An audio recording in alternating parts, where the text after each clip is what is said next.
What's up, everybody? Welcome to the Loud Spot. I'm your host, Sebastian. Today, we got a guy named Bob Becker on the show, who is the founder of Fearless Records.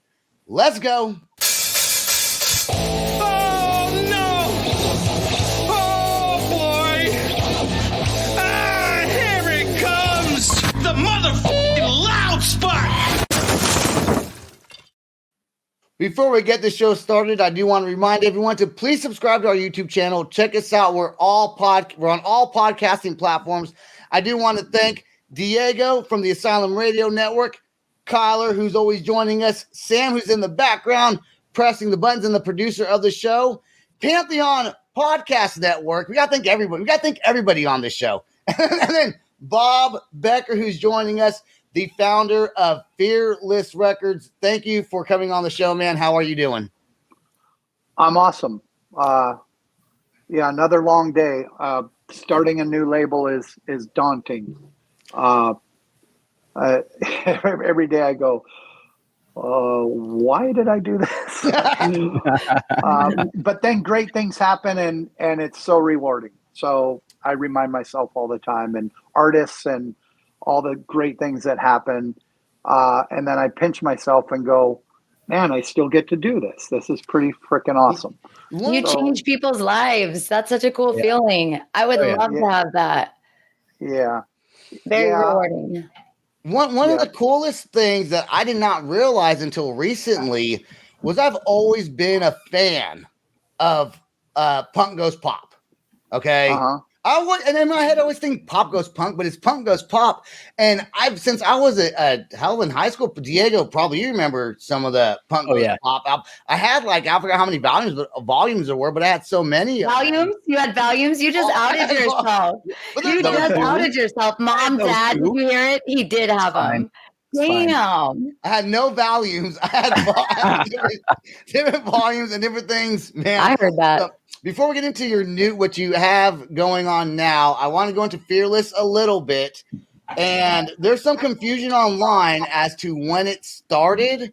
I read on Wikipedia it was 1994, but then some other articles say 1992. So can we clear the air on when it started officially? I thought you were going to say, did you really sell tacos at a show? Because you didn't read that one. Somehow it got on there that I was selling tacos at a show, and that's how I started the label. I think I might have read that actually. So it's interesting because it was never like, oh, I'm going to start this big record label. And I've got a bankroll and this big distribution deal or whatnot. I stumbled into it. I really did. It was just me. I was in a fledgling, local punk band, going to shows, hanging out. And then I started another job where I couldn't play shows. I was working late at night. And then I was making pretty good money. And then I had some friends be like in bands going, hey, we want to put out a record. Will you help us? You seem pretty smart. I don't know where they got that from. and you have some money. So and you have money. They say smart first, butter you up. Yeah, exactly. There you go. But anyways, so I put out a couple 7-inches for some friends' bands, and I would go to their shows and sell them, and somebody must have misconstrued that to selling tacos. And then I'd go to stores, put them on consignment. And these were early, I was, friends with like Brett Gurewitz from Epitaph and Fat Mike from Fat Records.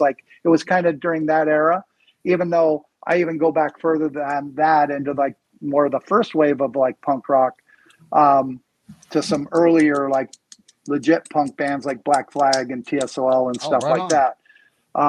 But anyways, so that's kind of how it started. So I think the confusion is because it really wasn't a real business starting out. I just put out a couple records and would go to shows and sell them. And I didn't even have distribution. I was doing mail order and just consignment through stores and selling at shows. And then it didn't really get legit until 94 Gotcha. when I started getting some bands from outside the local scene that actually toured a little bit. And then, so 94 is when I really felt like it became legit. He's a hustler. Do you hear him? Straight hustling out there, slinging CDs. Okay. That's awesome. Oh, straight up. Like I went, like straight up. I would do anything. I went to this one store, and the guy was record store guys can be dicks.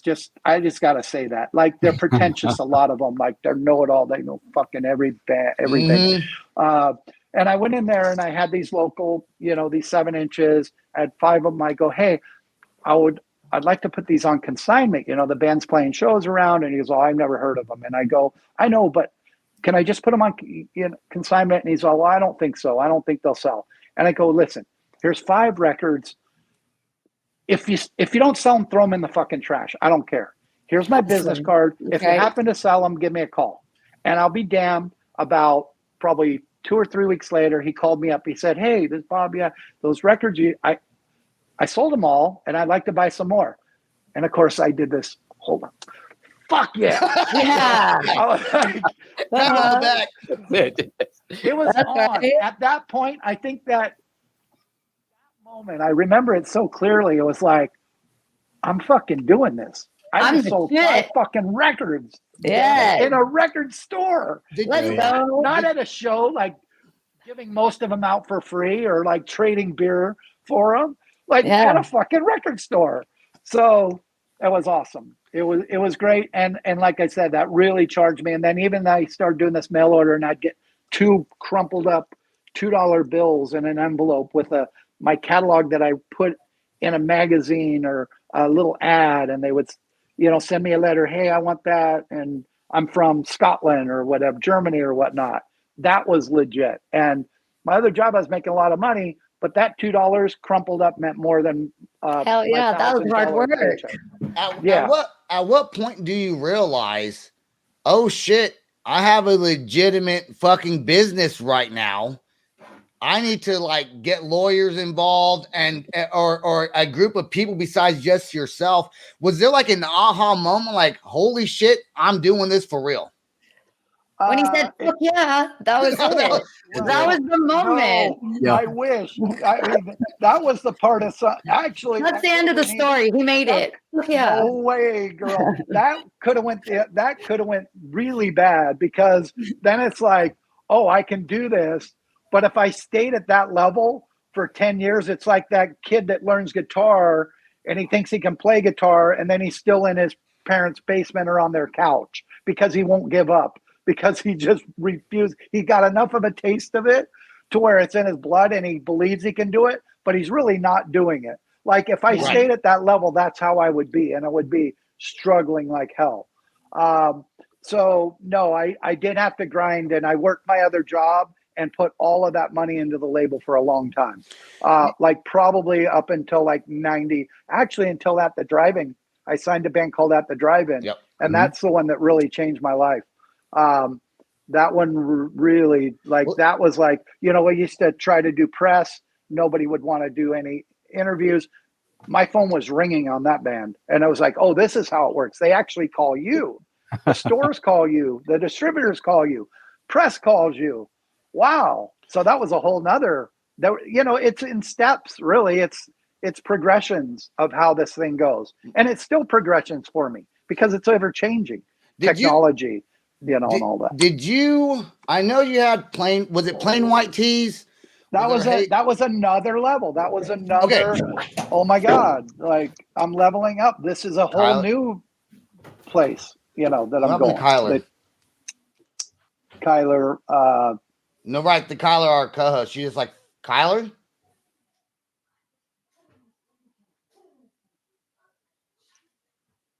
She just either fell. Sorry. Oh God, I thought something happened to you for a second. Yeah, okay. there was just a dog fight. I had to go stop it. I thought you did you just like die? Sorry. Okay. I heard it, and my son's out there, so I'm like, I had to be mom. So So I'm back. Okay. Going to Plain White Tees, that song, Hey There, Delilah. Okay, Now they were signed to Fearless Records. Did you find them? Did they reach out to you? How did that whole thing go down? From the get-go, I found them. They were they had sent me something in the mail. Back then, I mean, they'd send demos in the mail. It was like, send a cassette in the mail or a CD. And I'd have, maybe my helper listen to them. Sometimes I would listen to them. And then it was interesting because that one, they had a manager and he called me and he said, "Hey, Bob, I sent you a demo, but they're playing at this college bar in Irvine here." So I liked what I heard. Sounded a lot like Jimmy Eat World to me, and I liked Jimmy Eat World back then. So then I went to the college bar, and there was literally, maybe like 30 people there, and I don't think any of them came to see the band. But I saw them perform, and I was like, wow, these guys are really freaking good.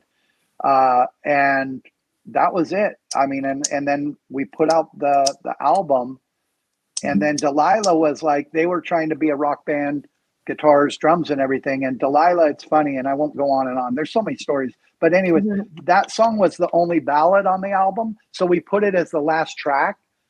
And we didn't even think of it as a single or anything. And then the band started touring, and we were promoting other songs. And all of a sudden, they would play that song, and the whole crowd would start singing it. It really took a life of its own. Okay, so as a record, as a label owner, and you sign bands and you get them to where they need you, obviously you have some money involved. Not every time, then you're wrong. Maybe sometimes, and any label is, where you think the song that's going to be the single. Does that often happen where it's not the one you expected to resonate with the audience? Yeah, that's a good question, but it's way different even now, because back then, at least you would put out an album and you would have your first single that you had to pick, only your first single, and you put it out, and then you see other things react, other songs that react, and then you kind of feed into that. Okay, let's make a video, or let's promote that song more, or whatever, which that was actually pretty easy looking back on it. Like Delilah, we just reacted to it. It was easy. Okay, let's make a video and let's really promote the hell out of the song, go to radio, etc. Whereas now it's even harder, because we're having to predict which song is going to work, because we're putting out, like, every time, like, I had a call today and we're setting up a record and I'm with the band and we're trying to pick which song should we put out as singles that hit the release radar on Spotify. Well, we have to pick those, and we put out, when artists put out records now, they put out one song. A couple months later, or 6 weeks later, they put out another song, and they put out like 5 songs, and then they drop the album. So now it's worse, because we have to really try to pick those in order to get release radar. And then all of a sudden, you finally drop the record, and then some other song, now that it's out, probably blows all the other one away. And you're all, well, we just released 5 fucking songs and made $20,000, $30,000 music videos behind them. And now we got to pump this other song. And these other 2 we picked flopped. So the fans speak. I say this all the time. Like, the band thinks they know everything. We think we know everything. The fans speak. The fans have the voice. They just do. Sorry. That was actually going to be something I asked you, Bob, is the difference between then and now. And you hit on it earlier. You said cassette, like you would get cassettes, you would get demos, right? Compared to now, where you do have to even hear the same thing with what I deal with. You've got to know which singles to spin when, and then you got to watch your charts and all that. What's the biggest difference? Or I guess, let me rephrase that question. Does it take a little bit of that like enchantedness out to have like the cassette in your hand and you get to listen to the entire thing and you don't feel the rush of like, all right, I got to get this out now, because like you said, they're streaming 100,000 a day, brand new songs are up on Spotify. I think that's what I heard last time, or 30,000, something like that. Crazy. What's the biggest differences, like the checks and balances, the good, the bad? Yeah. I'm still, I've always gone by my gut and what I'm hearing.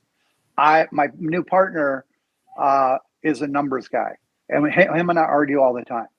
We'll be sending a deal to an artist. He'll be like, well, they only have this many streams. Why do you want to give them that much money?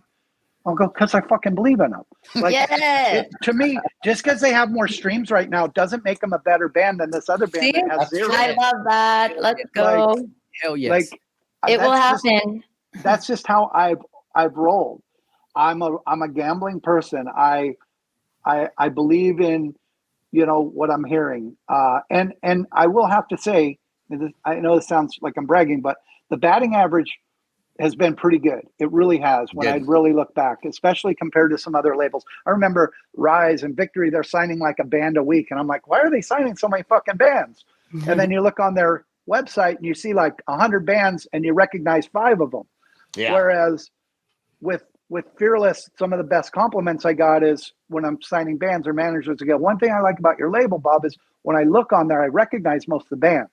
Well, that was a huge compliment. And that was great, I have one question I really got to ask you. We're gonna take a commercial break. We come back. I want to set this. I want to know something. I think a lot of people want to know, and I've been arguing, and I could be wrong. So we're gonna take a quick commercial break. When we come back, we'll be right back with Bob Becker. Time is everything, and convenience and quality matter the most. Now, you have an affordable, nationwide, online medical solution for over 50 services in which you can be treated by a board-certified doctor from the comfort of your home. For only $49.99, your doctor appointment is taken care of via telehealth. Quick and easy, Jiffy Doctor is here to serve you with excellence, with same-day appointments as well as discounted prescriptions. We treat services from sinus infections, common colds, anxiety, insomnia, birth control, dermatology, erectile dysfunction, STDs, and women and men's health treatments. Sign up today for $49.99 and have your prescriptions delivered to your home if you choose. Jiffy Doctor has served tens of thousands of happy patients, and we are happy to now serve you. JiffyDoctor.com, your new, convenient, and affordable medical solution. Stay home, stay safe, and avoid the wait. JiffyDoctor.com. All right, and we are back with Bob Becker, founder of Fearless Records. We're going to talk about your new venture that you're doing, the dissolvement or whatever you did with Fearless Records. But I got to know something. Uh-oh. And and I argue with people because I've heard different things, and I feel like you can answer it correctly. A lot of people will say, well, that band, they sold out. They sold out. They did this. Do you, when you sign a band, do you influence maybe their first album? No, but their second album, do you influence the music they put out to make sure that they're going to be commercially successful? Or do you give the band the creativity to still be them and then just kind of help with the production part of it? How does that work? Is there such a thing as selling out? I'll tell you this. Really long question, Sebastian. Well, I'm sorry. I got your back. I'm like, I like it though. It's fantastic. I think it's a great question, but I will tell you one thing: no matter what, it's our fault. It's always the evil label's fault. Yeah. No matter what. So I've read so many times, oh, they were cool before, and then the label ruined them, and I'm all bullshit. I just fucking gave them money and told them to go in the studio and make the record they wanted. But to answer that, it's both. So our job is to identify or help identify what we're dealing with, what the vision is of the artist, what the brand is, what the fans are gravitating to, et cetera, and then just enhance it. That's all our job is to do. It's not to dictate it, change it, all of that. It's just help them be themselves, be the best version of themselves that they can be. Whatever that means, and every project is a little bit different. There's projects at the drive-in, I didn't fuck with are you kidding? I couldn't write those songs. I couldn't tell them what to do, and I wouldn't tell them what to do. And I couldn't even figure out what they were doing half the time. If you listen to their music, very complex. So I just let them do their thing, and it frickin' worked. Believe me, I didn't touch that. Okay, now, hold on. Now, have you ever signed a band that you thought was going to be great, and you're like, fuck, these guys suck. They're not what I thought they were. We need to go in there because we just put some money into these groups. We got to make our money back. Let's help them produce something better than what they're making. Yeah, it's funny. We have a new artist, and I won't talk about that situation, but I'll say they, because otherwise I don't I'm wanna give it listening to away. keywords here, guys. I got I it. don't want to give it away, but was on a major label, and we signed the artist based on what their other sound was. But then all of a sudden we signed them and gave them this big deal, and they're like, we don't want to do that after the deal. When we were starting to figure out who we're going to produce and all of these things, getting demos, I'm all, wait, this isn't what I was hearing before. And they're like, well, we don't want to do that. We want to do something different. And I was like, oh boy, we're in trouble here. Oh shit. And we got in arguments. It was really, really tough. And this record has tanked compared to the previous music. And that's really, really rough. And so also to answer the, your first question is that we only mess with it if we really feel they're off track and they need help. And a lot of times it's also just giving them a better budget and getting them to work with people that they want to work with.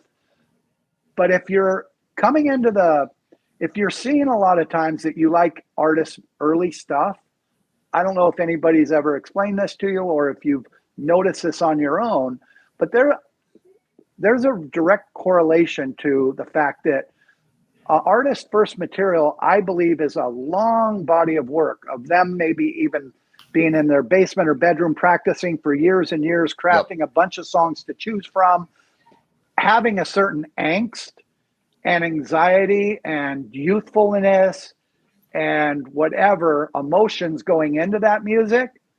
And then they get signed and then they get busy and they might get successful if they have an early first record. Then they have girlfriends where before they kept getting dumped, so they have great shit to write about. Right. Has a lot of emotion. They're more happy now. That's right. And they have money. So how are they going to be angsty and write fucking sad songs that are emotional that connect with people? So tell them to come talk to me. You know what you do? You know what you do? You hire these escorts to act like they're in love with them and then make them break their hearts. Boom, album number 2 comes out, fucking platinum. Good idea. I will hire you to hire the escorts and do that. Hey. I will do that. Yeah. No, what I do is I tell them, I say, listen, I know you're not in that place anymore, but take yourself back in that place if you can. I know it's painful, but just try to remember how horrible it was and write about it. Get your head in that place if you can. It's like, try to remember your shitty life before you met me. But that's what makes music. It's easier to make music when you're pissed off. It just is, especially rock music. Okay, let's go into your new venture. That's a great question, though. I really appreciate that. Yeah, your Thriller Records is the new what, Kyle? What are you laughing at over there? It's a long question. It was a good fucking. No, it was, but I was like, you're like, it was like, come on. That's what I was wanting to get into, Sebastian. You bring up Thriller Records. My biggest question is, Bob, because I'm listening to the stories you tell, right? And instantly, how, who, and when did you discover Avoid? Did they come to you? You went to them? Because this band. Songs about James, when that single hit, it hit hard and it hit fast. FM, XM, digital, it was everywhere. It was everywhere. So who behind the curtain on that? On Avoid, actually, when I started Thriller and we did skip the Fearless transition and all that, maybe you guys want to go back to it. We will. I don't want to go back to that. I don't want to totally get in the weeds because I'll say some bad shit that'll probably get me sued. But I will give you the quick story on that. But the Avoid thing was a very interesting band to me because I knew that, I put out a lot of pop punk stuff. I put out a lot of metalcore stuff, and then everything in between, and post-hardcore and a bunch of other types of records. And when we started the new label, I was like, well, I know I could go sign like a few former Fearless bands. I know I could go sign some other legacy artists that are in between deals or off of a deal that would establish us right away with a bigger artist. But I learned in the past that anytime I did that, it's not the real it's not the real essence of what Fearless was. We were about developing new artists. If you look at the history, like a lot of those artists, we didn't just go, oh, Newfound Glory is out of their deal, let's go put out their 10th record. No offense to Newfound Glory, great band, but that wasn't anything that really excited me because I didn't come from that. Like all those 7-inches were brand new bands. At the Drive-In was a brand new band. Plain White T's was, so I was used to the excitement of taking something from that there was nothing into something. And I still have that attitude. So Avoid was a band that I was like, okay, this is different. I don't really know, what category. It's kind of all over the place. And it's interesting to me. And I think it would be a cool first signing. You did not avoid them. No, although there are times they make me kind of wish I did. Benny, I love you, but you're fucking crazy. And you know. Let's go to the transition without getting sued. We don't want you getting sued over here, okay? But you sold, or I think you sold. I hate that word, damn it. Okay, you made some money off of. That's not why I did it, though. I promise you. Damn it, Sebastian, strike two. You were tired of it and want to start. No, okay. I don't know. I'm done. I don't know. Diego, you're up to bat. Diego, No, you asked the question. No. I'll give you hopefully the very shortest story I can with that. So Fearless really started getting bigger than I thought it ever would, or I ever really even wanted it to, believe it or not. Like all of a sudden I turn around and I've got 25 employees. I'm giving health insurance to people. I've got an HR. I have all these HR things. People are asking about 401ks. I've got in California here, we have so many laws and, they make me put all these posters up, and then they want me to do these training things with employees and different Wait, hold on. You got the minimum wage posters up, like the California state laws. Yeah, but then even more than that, like training for sexual harassment and stuff like that. It's like, oh, great. So, and here I'm the guy that would probably get sued because I'd say something fucking in front of an employee anyway. So I'm going to train other people to do that. I was probably the biggest offender of offending people. Not in a physical way. The world's so sensitive nowadays anyways. It just is. Today's world's fucking nuts. But and then I started having a lot of success. So then major labels started hitting me up, and they were like, "Hey, we want to partner." And the only good example I saw of that was Fueled by Ramen. Most of them were horrible. Like they would sign them, take all their goods, get rid of the president, and close the label, but then end up with their key bands. Right. That happened all the time with smaller labels. So I was scared shitless of the major labels, and I had offers for pretty much all of them. And then I was kind of like, okay, I can't do this. I just can't do it. But I like the idea of having somebody else deal with all the corporate shit. Cause I'm at the essence, I'm an A&R guy. I find artists, I help them make records. That's what I like to do. I don't want to manage people. I don't want to deal with running a company. And I'm not even like a super savvy businessman. I'm more just like I don't worry about the business part that much. I think about making good music. You're the gas. Promoting it. You're the gas, and then you have a break. That's all gas. There you good go. Job, yeah. And knowing that if I do a good job, the business part will take care of itself. Yes. You always have to have a gas and break. There you go. So anyways, then when all the deals, I was like, I'm not doing any of them. Then this company called Concord that was supposedly a true independent label came by. And they were like, yeah, we understand you don't want to, you want the bigger reach and you want all this other stuff handled. And we understand because we're an independent label and we have a few other independent labels under us that we let them have that freedom and all of these things. And they made it sound really, really freaking good.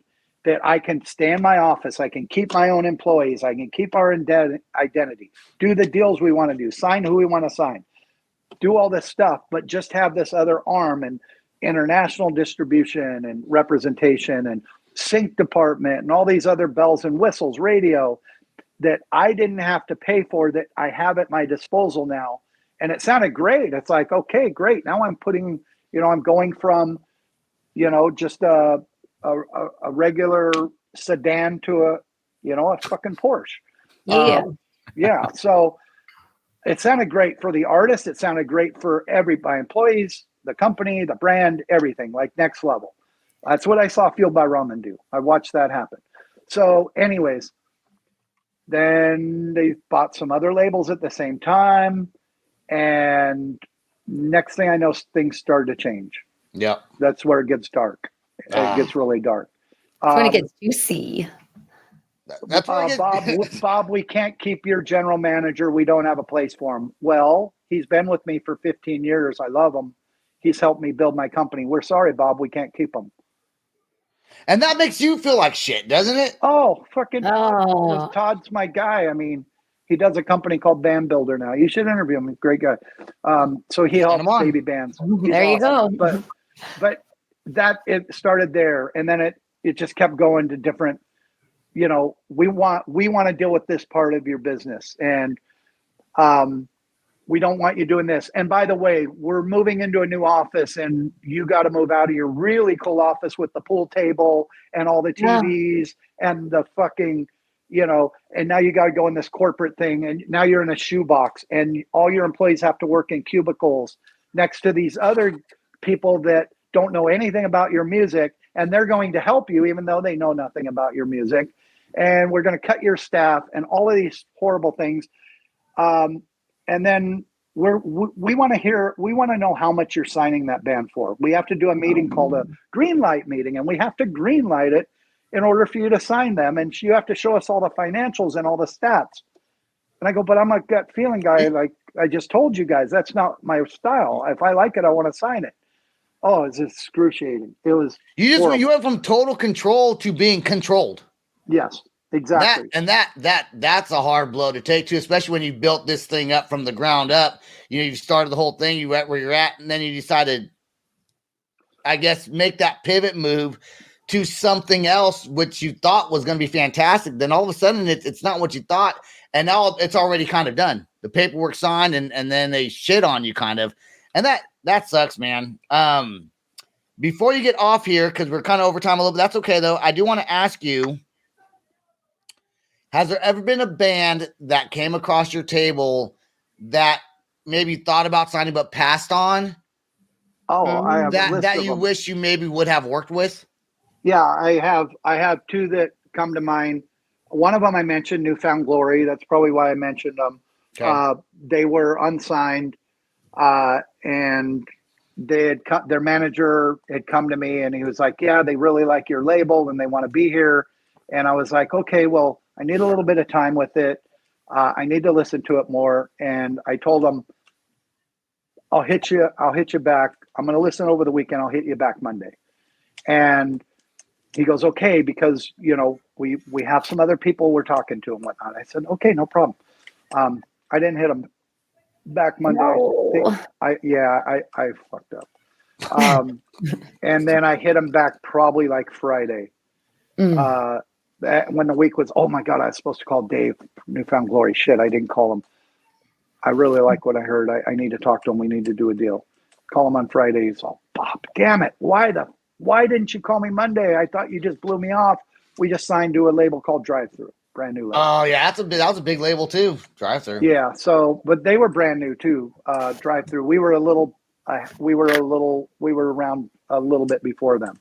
Now, obviously, Drive Thru did an amazing job with the band, and it all worked out great. The other one I'll be really quick with. This is a big one. So I had this band on my label, and Chicago band, kind of a punk, more of a pop punk type band, and they were kind of a mess. It was really sad. The kid got into drugs really bad, and the project started going pretty haywire. So one night he called me, and he goes, Bob, I want you to listen to this band. And I got this kid, he's staying on my couch, and he's in a really cool band. You need to hear him. And I said, okay. Well, first he called me and he sent me some music from him. And I thought it sounded really cool. And then he called me and he put me on the phone with this guy. His name was Pete. The band guy's name was Pete. And so I go, okay, well, here's Jeff's on drugs. Here's this guy living on his couch. What's this going to be like? Jeff's been a nightmare, always hitting me up for money for God knows what. Not working, not helping his band, but he's got this other band that's living on his couch. They're probably even worse. It's going to be more of a headache. So I talked to Pete. He's a nice enough guy. He's all, yeah, I'm just, I got in an argument with my parents. So I'm kind of homeless right now. And I go, well, I really like your music. And then I sat on that because I was worried it was going to be a big problem. Is that you talking about? Diego knows. Diego knows. I don't Diego know. knows. The only Pete I know is Pete Wentz. That's the only Pete I know. Okay. All right. You know who that is, Kyler?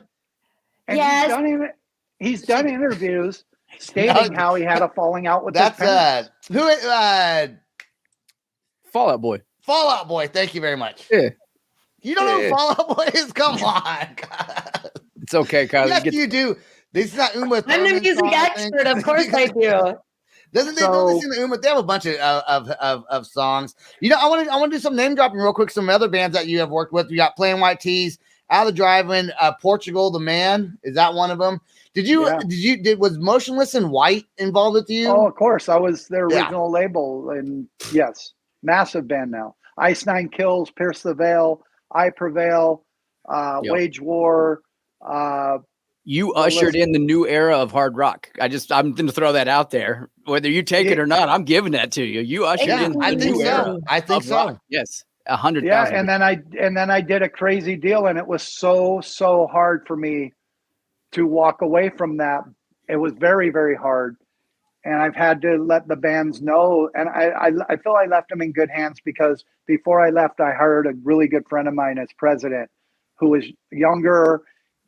He didn't, when you have your own company and then you have to change and deal with, it's very hard. It's your baby, but he didn't have that mentality. He was like, he worked at major labels. So he was more equipped to deal with all that emotionally, and he's doing fine. His name's Andy. He's actually the promoter of When We Were Young. He owns a club out here called Chain Reaction. Known him for years.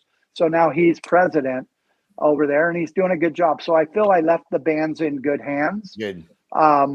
But there were some instances that I won't get into of decision making. Oh, they sold to an investment firm and they made the CFO, the financial guy, the head of the company, and they got rid of the real music guy. So that made it really freaking hard because why do these people that have this money think they know more about the industry than the people that actually work in the industry? Last question, because we're going to do a Facebook Live here, and I want to ask you this before we do that, Bob. Okay. We have a discussion over who the godfather of new metal is, okay? It ranges from Korn, Limp Bizkit, some people say Deftones, some people say Rage Against the Machine, I don't know. What would you say if you had to pick the godfather of new metal, one band? Who might you say that is? Drumroll. That's probably pretty hard for me because I'm not really a fan of new metal. Okay. Same. Same. I went from punk rock to I don't know, to like metal and hardcore and stuff like that. Like new metal, like I sorry, Fred, but I was never a Limp Bizkit fan. I wasn't. I would you say Korn might have led that? I've done a lot for the Nookie, but I didn't do Limp Bizkit. He did it all for the Nookie. All right. He did everything for the Nookie. We're gonna change Bob's answer to Korn. We're just gonna say Bob's answer is Korn on there. All right, Bob. Hey, Bob Becker, Fearless Records. You know what? Okay, real quick then. Godfather of Pop Punk. I would say the Descendants. Okay, we'll go with that one. Bob, good answer. Please stay right there. Really, to me, were the first because I was into hardcore punk, not real melodic. I'm sorry, I had to plug in my phone because I didn't want to die on you guys. Gotcha. I thought we were getting a tour. I got excited. Cribs. No. We've been doing that lately. No, but I was into more hardcore like punk, like Adolescence and that type of stuff. And then the Descendants came around with these big hooks and melodies and clean vocals. And to me, I was like, whoa, this is, at first I didn't like it, but then I was like, yeah, it was amazing. Descendants for me. So Descendants to you is the godfather of pop punk, kind of started that whole genre, which evolved over the years, obviously. Yeah, and then the other Dag Nasty, that was an underrated one that was under a lot of people's radar. And then, but that was like first wave stuff. And then obviously there was the next wave of pop punk bands that came in. So, but they're definitely the one. Well, all the best of luck to you and Thriller Records. I know we keep on talking about Fearless, but Thriller that's your new thing that you're doing, and all the best of luck you have. Obviously, you know what you're doing. You've been doing it a long time. You're not new at this anymore. So I look forward to hearing the bands that you put out, and I will pay attention to them. I'm sure Diego also will. Kyler, she's more. No, I like him. Kind of more of a rap person, but we'll introduce her to the bands anyways that you put out. So we're gonna do. There you go. So. You're a rap person. I hope.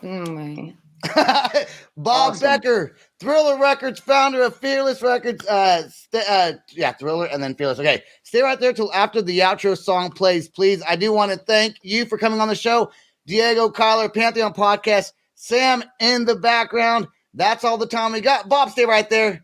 Peace out. Rock on. Wait, I did it wrong, huh? Peace out, rock on, and much love. There we go. This is the Loud Spot outro by Nothing Short of Tragic. Is this all talk with no action? No. Is this my thoughts with distraction? No. Is this what I bought that's in fashion? Or is this the Loud Spot with Sebastian? Yes. Does Nothing Short of Tragic have his back again? Yes. Does everything that's good really have to end? Yes. Our pin host has to pin show, so to get more episodes, make an order, this is over.